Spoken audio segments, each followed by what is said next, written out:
Bonsoir tout le monde, on est donc le jeudi 28 octobre. Alors l'intervention que je vais faire ce soir n'était pas prévue, du tout, du tout, du tout. Mais malheureusement, sans intention première, des gens me parlent souvent de gens qui voient des prophètes, des gens qui ont des contacts avec l'au-delà, etc., qui prévoient l'avenir. Voilà. Donc je voudrais intervenir sur le sujet et vous mettre en garde. Il faut savoir que dans toutes les périodes de l'histoire de l'humanité et l'histoire d'Israël où il y a eu, on va dire, des tensions, des moments où on ne savait pas ce qui allait se passer, où l'avenir était incertain, ont toujours germé des faux prophètes, des gens qui se croyaient envoyés de Dieu, envoyés d'extraterrestres, envoyés de leur mère, de leur père, de leur sœur, j'en sais rien. Bon, plein d'illuminés, et il y en a plein, et aujourd'hui aussi, il y en a pas mal, dans le monde religieux et dans le monde non religieux. Juste pour la petite histoire, je l'ai dit dans le dernier cours, j'étudie dans une yeshiva, avec un des plus grands maîtres en Kabbalah qui est en Israël aujourd'hui, je ne veux pas dire son nom. Moi, il n'est pas très connu, il n'est pas connu des Français du tout. Dans les milieux israéliens, il est connu. Dans les milieux de yeshiva, dans les milieux d'études de Kabbalah, il est très très connu, mais c'est pas quelqu'un de public. C'est pas quelqu'un qui reçoit des gens, c'est pas quelqu'un qui fait des brachot, etc. C'est un très très grand maître en Torah. Et quand vous lui demandez Maïe, qu'est-ce qui va se passer, il vous dit j'en sais rien.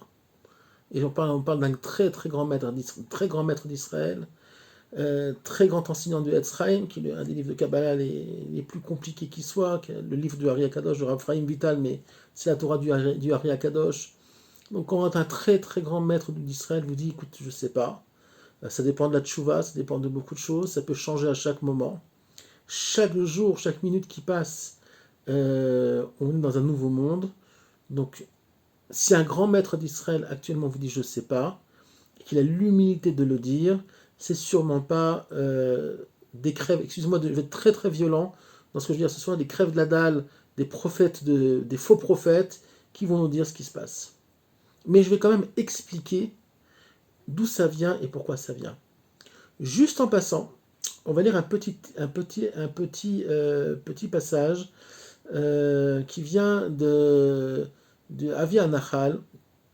Ce sont des textes qui sont basés sur la Torah de Rabbi Nachman de Breslev. Et regardez ce qui est écrit, ça parle tout seul. On parle des temps messianiques, il y a marqué Atid Akadosh Baruch Hu linkom nikmat amo motam nevi hasheker ou meshiri hasheker. Donc dans le futur, on parle donc de la fin des temps, quand on se rapproche du Mashiach, Dieu vengera son peuple de tous les faux prophètes, faux prophètes et tous les meshiri hasheker, tous les faux messies. Chez les Malim bitnam Yervod Vegeut, qui remplissent leur ventre d'orgueil, l'orgueil dans le sens où moi je sais ce qui va se passer, entre autres, pas que, Vecholata Avot Araot et toutes les mauvaises, on va dire, comment on dit une ta'ava en français, je sais plus. Une ta'ava, c'est des désirs, des mauvais désirs. Umarim Atzmam Ketzadike Umanigi Ador, et qui se présentent comme des tzadikim et des dirigeants de la génération. Donc c'est aussi les hommes politiques, etc. C'était juste pour dire que Rabbi Nachman de Breslev, qui n'était pas prophète, mais qui avait beaucoup de Ruach HaKodesh par contre, Ruach HaKodesh c'est l'esprit divin, c'est pas la prophétie, lui-même savait déjà qu'à la fin des temps, quand on serait proche de la Géoula, il y aurait beaucoup de faux prophètes et des faux messies. Il n'y a rien de nouveau sous le soleil, comme dirait Shlomo HaMelech, le roi Salomon. Ça a toujours été comme ça. Un petit exemple, l'acrobate, celui qu'on appelle G, on ne prononce pas son nom, qui était un homme, contrairement à ce que malheureusement il y a il y a un rave particulier qui dit que c'était un bon juif, etc. C'est faux. C'était un homme qui utilisait ce qu'on appelle la Kabbalah Maasite. Dans le Talmud, c'est écrit de façon très claire. C'est un coureur de jupons. Il utilisait, on va dire, de la sorcellerie, sortie de la Torah, mais c'était une Torah qui est détournée, qui est une Torah qui est manipulée. Et effectivement, il a influencé son époque avec de belles paroles, mais il a aussi utilisé pour impressionner le peuple, les gens de l'époque, en tout cas pas les tzadikim ni les maîtres d'Israël, mais ce qu'on appelle le peuple. Il a utilisé des choses pour faire des petits miracles et impressionner donc les foules. C'était plus du cirque qu'autre chose, mais ça marche très bien. Les gens aiment le cirque. Donc aujourd'hui aussi, il y a encore beaucoup de gens, parce que nous vivons justement dans une période tendue, dans une période où tout est incertain, effectivement les gens sont, on va dire, sont inquiets, les gens sont en détresse. Donc il n'y a pas de période plus propice pour les faux messies et les faux prophètes pour germer. Mais comment ça se fait que ça marche? Comment ça se fait que ces gens-là arrivent quand même à voir certaines choses, en tout cas pour certains, et comment dire, à être des gourous, à influencer, on va dire, les masses, chacun suivant ce qu'il peut. Alors c'est très simple. Pas très simple, mais il y a une source. On va prendre un exemple juif particulièrement, qui est Shabbatai Tzvi, qui était un faux messie, qui faisait des miracles. Alors, comment ça se fait que Shabbatai Tzvi faisait des miracles et il voyait des choses et il voyait juste? Il faut comprendre que un vrai tzaddik, un vrai prophète, seuls eux peuvent se brancher au monde de la Hatzilut, le monde où il n'y a que du Hémet, où il n'y a que la vérité. La prophétie leur est donnée non pas parce qu'ils veulent, mais parce que Dieu leur donne, et Dieu décide qu'à ce moment-là de l'histoire, ces gens-là reçoivent un message à donner aux nations ou à Israël, mais en général particulièrement à Israël, mais c'est en aucun cas des gens qui peuvent décider quand et comment voir, si on peut dire ça, l'avenir. De plus, l'avenir des prophètes, ce qu'on appelle dans les prophètes d'Israël, dans les prophéties des prophètes d'Israël, quand les prophètes d'Israël, ils parlent toujours de la rédemption finale, et ils parlent toujours pour la collectivité du peuple d'Israël, jamais pour un individu. On parle de façon générale. Maintenant, comment ça se fait qu'il y a malgré tout, on va dire, des faux prophètes et des gens qui arrivent à voir aussi un petit peu? Alors, il y a plusieurs niveaux, on le sait très bien. Dans les mondes supérieurs, il y a ce qu'on appelle Asiya Rouhani, donc le monde de l'action mais spirituelle, qui est le monde qui est juste au-dessus du nôtre. Après, il y en a ce qu'on appelle Yetzira, Bria et Atzilut. Dans le monde de Asiya, même spirituel, il y a une très grande proportion de faux, avec une petite proportion de vrai. On ne peut pas donner des pourcentages, mais c'est 90% de faux, 10% de vrai. Au monde au niveau de la Yetzira, qui est un des mondes, mais c'est des mondes avec des sous-mondes évidemment, on peut dire que c'est 70% de faux et 30% de vrai. Bria, c'est moitié-moitié, c'est 50-50, et Atzilut, c'est que du Hémet. C'est que le monde de la vérité qui est complètement déconnecté, complètement déconnecté à tous les niveaux de la matière, du temps et de l'espace, à 100%. Alors d'où ces gens-là tirent, on va dire, leur vision? Ils tirent leur vision du Olam de la Asiya, et si vraiment c'est des bons, ils tirent du monde de la Yetzira. Mais ces deux mondes-là restent des mondes où la majorité, on va dire, de la réalité qui se trouve dans ces mondes-là reste au niveau du mensonge. Mais il y a une part de vérité. C'est ce qu'on appelle en hébreu des metaksherim, c'est ce qu'on appelle en français des voyants. Donc oui, effectivement, ils arrivent à voir partiellement certaines choses qui peuvent arriver ils peuvent voir partiellement, euh, on va dire, des choses qui sont cachées chez les hommes. C'est pour ça qu'il y a des voyants et des voyantes, ça existe. C'est pas que ça, c'est pas que des menteurs. Et évidemment, ces gens-là, de façon générale, sont intelligents, ils sont psychologues, ils savent analyser les situations, ils savent aussi voir dans les news ce qui va se passer, ce que disent les économistes, ce que disent les rabbinim, les vrais rabbinim, les grands maîtres d'Israël. Donc avec tout ça, ils font une salade et ils arrivent, on va dire, à utiliser les, comment dire, les souffrances, le manque de stabilité de la période, et donc ils arrivent à manipuler les gens et leur faire croire que ce sont des prophètes ou des voyants. Il y a, au niveau de la création, oui, des hommes qui ont une certaine possibilité. C'est pas quelque chose qui est, comment dire, unique au peuple d'Israël. Il y a par exemple un type à Londres qui est capable de vous dire si vous avez perdu votre porte-monnaie. Il est à Londres, vous êtes à Jérusalem. Il va vous dire ton porte-monnaie, il est coincé entre ton lit et le mur. Pousse ton lit, tu vas trouver ton porte-monnaie que tu as perdu. Alors, pourquoi? Parce que le porte-monnaie qui est perdu derrière le lit reste, on va dire, un élément qui est au niveau du monde de la matière, au niveau du concret. Donc là, ils peuvent aller voir, et donc ça impressionne beaucoup les gens.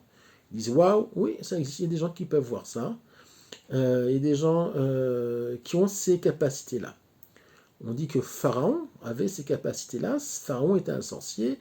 Pharaon avait des capacités métaphysiques, mais qui étaient au niveau du monde du Tzimtzum, au niveau du monde créé, et non pas des mondes supérieurs. C'est pour ça d'ailleurs que les sorciers d'Égypte n'ont pas réussi à voir la naissance de Moïse, de Moshe Rabbeinu, et savoir dans quelle famille il était né pour pouvoir le tuer.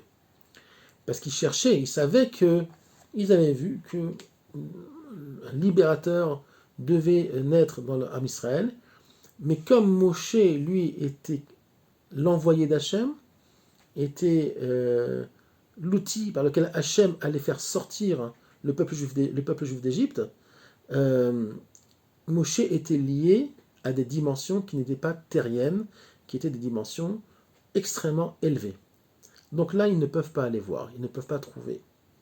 De plus, on a un autre problème, ces gens-là ont un autre problème, c'est que la tchouva, au niveau du collectif, ou au niveau de l'individu, peuvent tout changer. C'est-à-dire qu'une chose que, éventuellement, même un très très grand rave peut voir, peut changer en bien ou en mal, suivant la tchouva d'Israël ou suivant la tchouva d'un individu. À l'époque du rabbi, par exemple, tout le monde était sûr que le rabbi allait se dévoiler comme Melech HaMashiach, et ça ne s'est pas fait. Pourquoi?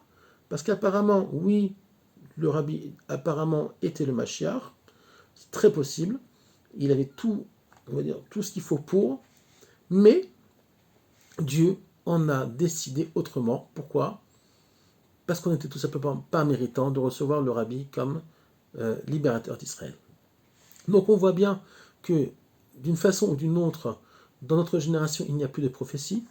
D'ailleurs, il n'y a pas de prophétie en Israël depuis Ezra à Sopher, donc après l'histoire de Purim, c'est-à-dire à peu près 2500 ans, il n'y a plus de prophétie en Israël. Même les Tanaïm, qui étaient capables, il y a 2000 et 2200 ans, capables de réveiller les morts, de faire Triat Ametim, d'influencer ce monde, eux-mêmes n'étaient pas des prophètes. Ils avaient le roi HaKodesh, Rabbi Shimon Bar Yochai avait le roi HaKodesh, il avait Giloui Eliyahu, il avait le dévoilement d'Eliyahu Hanavi, mais ils n'avaient pas la prophétie. Ils avaient un très très très grand roi HaKodesh, très grand esprit divin, pouvoir beaucoup de choses, comprendre beaucoup de choses, mais la prophétie, non, ça n'existe plus. Alors quand je vois sur internet des gens qui s'exclament, regarde, ils parlent de prophétie, il y a un type même qui a ouvert à Tel Aviv, sans dire son nom, qui a ouvert une école pour devenir prophète ou pour devenir des voyants. Bon, c'est un bon business, les gens aiment ça, c'est mystique, les gens mangent du cochon et après ils veulent devenir des prophètes d'Israël. Voilà, donc il faut arrêter les bêtises, il faut arrêter de croire dans ces salades-là. Malheureusement, il y a des gens autour de moi qui sont religieux et qui sont impressionnés par ces choses-là. La Torah nous dit une chose assez incroyable. On nous dit comme ça, si un homme se présente à vous, qui fait des otot ou des moftim, qui fait donc des miracles, et qu'il dit, et il fait des vrais miracles, et il vous dit je suis Melech HaMashiach, vous ne le croyez pas, c'est pas ça qui doit vous impressionner. Pourquoi? Parce que Hachem a effectivement créé le monde avec certaines forces que certaines personnes savent utiliser pour faire donc des pseudo-miracles, et c'est pas ça qui va faire qu'il est forcément le Mashiach ou pas. Donc ça n'a strictement rien à voir avec ça. Donc voilà, je voulais un petit peu euh, alerter les gens. Ça pullule en ce moment, il faut faire très attention. Et des gens avec des barbes et des kippas. J'ai encore vu, ne serait-ce que hier, un rave très connu en Israël, avec placardé son nom, Mashir Ben David. Ok. Bon, c'est très grave à mon avis. Le prix à payer va être très cher pour certains. Les gens qui utilisent donc, on va dire, ces forces-là, juste pour terminer, on dit ce qu'ils appellent Amion Kim Miaklipa. Ça veut dire qu'ils têtent comme un veau tête la vache quand il est bébé. Ils têtent du monde de la Klipa, ils têtent du monde donc de Asiya, ce qu'on appelle le monde de l'action Asiya spirituelle et éventuellement Yetzira. Mais ça s'arrête là, ça ne va pas plus loin que ça.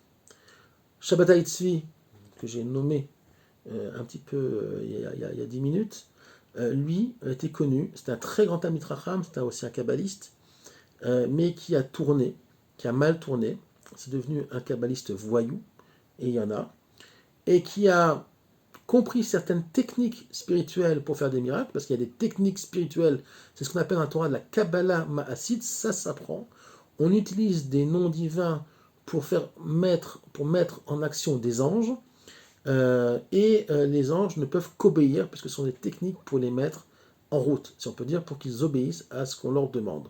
Mais les gens qui font ça, c'est marqué de façon très claire, payent de leur vie, payent dans l'autre monde, et même leurs descendants payent un prix fort par la mort. Alors, ils peuvent perdre leurs enfants de leur vivant s'ils utilisent ce genre de technique.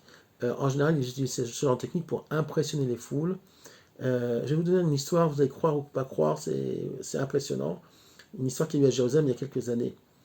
Et donc, ils utilisent ça pour leur escient. Maintenant, il y a des tzadikim, gumurim, donc des vrais tzadikim, qui utilisent aussi ces techniques-là de Kabbalah Maasit, mais c'est jamais pour eux-mêmes, c'est pas pour impressionner les foules, c'est toujours pour éventuellement sauver la vie de quelqu'un, aider une personne dans une très grande détresse.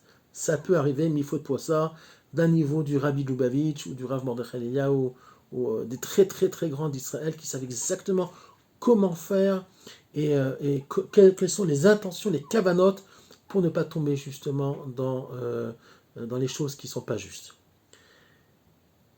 Alors, je vais vous raconter une histoire, vous croyez ou vous croyez pas, mais c'est une histoire qui a été vérifiée à Jérusalem. Il y avait un type qui nettoyait les synagogues, un vieux monsieur, un monsieur assez âgé, qui nettoyait les synagogues, était payé pour ça, comme femme de ménage, mais dans les synagogues, il y a les shivotes de Mea Shearim et de Romema, donc ce deux quartiers ultra-orthodoxes de Jérusalem.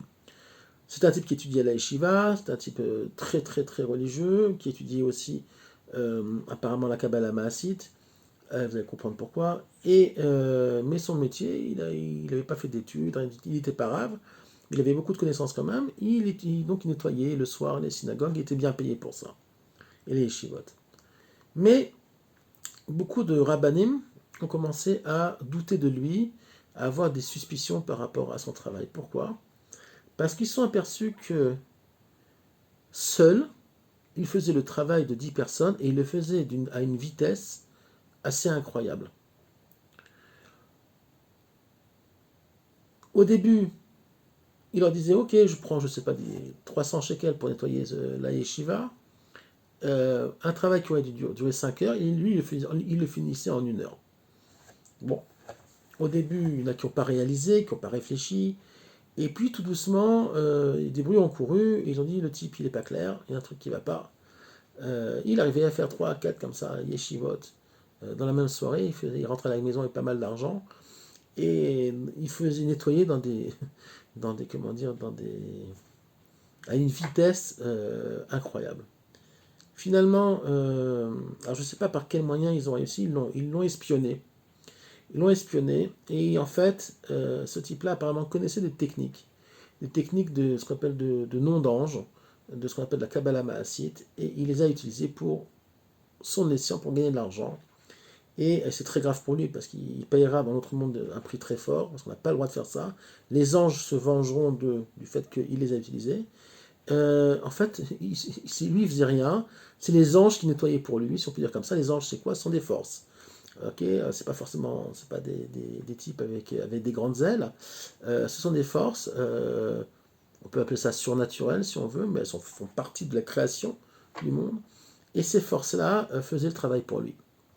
C'est interdit de le faire, c'est très grave de le faire, mais il l'a fait quand même, parce que vous savez, la course à l'argent, les courses à l'honneur, au kavod, enfin, très souvent, tuent l'homme. Faire ça, c'est du suicide. Donc, suicide spirituel très grave, même pour les mondes supérieurs, pour la personne qui fait ça. Donc, il ne faut jamais toucher à ça. Moi, j'ai rencontré des gens sur mon parcours. euh, j'ai subi, on va dire, les affres d'un sale rave, qui n'était pas un rave vraiment, mais qui se disait rave, et qui connaissait la Kabbalah Massite, et qui m'a fait quelques problèmes, et je l'ai vécu dans ma chair, si on peut dire comme ça, mais ça a été réglé par... J'ai fait appel à un autre tzaddik qui a annulé, je ne peux pas trop rentrer dans les détails, mais qui a annulé son influence sur moi à l'époque. Ça a été une sorte de 2 3 jours. Euh, Bref, une histoire, moi je l'ai vécu dans ma chair, et j'ai vu des choses pas très normales qui se passaient dans ma vie à cause d'une mauvaise personne qui connaissait ces techniques-là. Donc c'est un petit peu comme des sorciers. Euh, tout ça pour vous dire que oui, euh, ce qu'on appelle le surnaturel existe, mais c'est pas le surnaturel. C'est tout simplement des forces qu'Hachem a créées dans ce monde-là. Il y a des techniques pour les mettre en route, pour les utiliser, mais c'est strictement interdit, sauf dans des cas très très particuliers. Et je vous dis, il n'y a que les tzadikim, gmurim, donc les tzadikim parfaits qui peuvent l'utiliser. En ce qui concerne la prophétie, là j'ai terminé, et elle n'existe plus. Le roi HaKodesh, il y a, l'esprit divin, il y a. Des tzadikim qui peuvent monter dans le monde de la Tzilut, il y en a. Mais même ceux qui montent dans le monde de la Tzilut, parfois, même très souvent, ne peuvent pas vous dire exactement ce que Dieu a décidé pour mille et une raisons. Dieu ne permet pas toujours qu'on connaisse ses plans, tout simplement, et aussi que Hachem, dans son extrême bonté, nous permet la tchouva, donc nous permet de casser, de modifier les décrets, les mauvais décrets qui ont été créés par nous-mêmes. C'est pas Dieu qui donne des mauvais décrets, Dieu ne fait rien de mal, jamais. Le mal qui arrive sur Israël, c'est toujours, sur le monde, c'est toujours dû à ses propres fautes, à ses propres manques. Dieu ne punit pas, même si dans le narratif, il y a marqué parfois que Dieu se venge, etc. En fait, ça veut dire tout simplement que Dieu a mis un système en place qui est que, un peu ce qu'on appelle le système du boomerang, à partir du moment où on ne rentre pas dans le moule de la création, où on blesse, si on peut dire, le processus divin, comme à l'époque d'avant le déluge, alors on provoque un déluge, on provoque des choses très très très graves. Voilà, donc nous sommes responsables de nos actes. Le judaïsme, contrairement à d'autres religions, est une religion, pas une religion, mais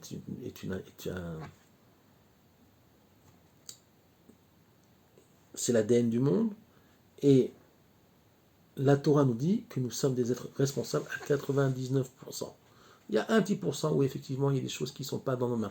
Mieux que ça, même vos